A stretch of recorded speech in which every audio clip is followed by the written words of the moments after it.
Okay, that was fun. I think that's the end of the engine.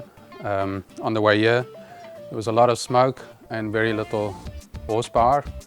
Then a lot more smoke and almost no horsepower. So I think that's the end of this little Beetle. Today we are going to disassemble her. We'll only keep the body, the rest of the stuff is going. Okay? Okay, so that was a bit of a rush, all 40 horsepower of power. Now let me do that again. Back in the car. Take 27.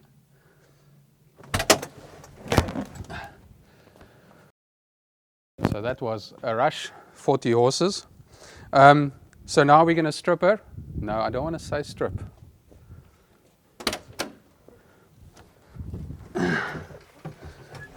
Sounds like we had a pole dancing thing.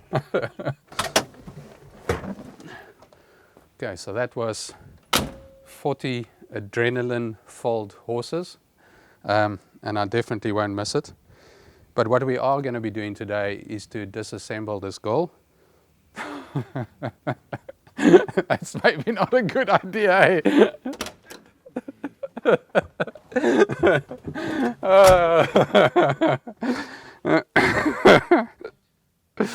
Okay, now I'm going to laugh all the way through.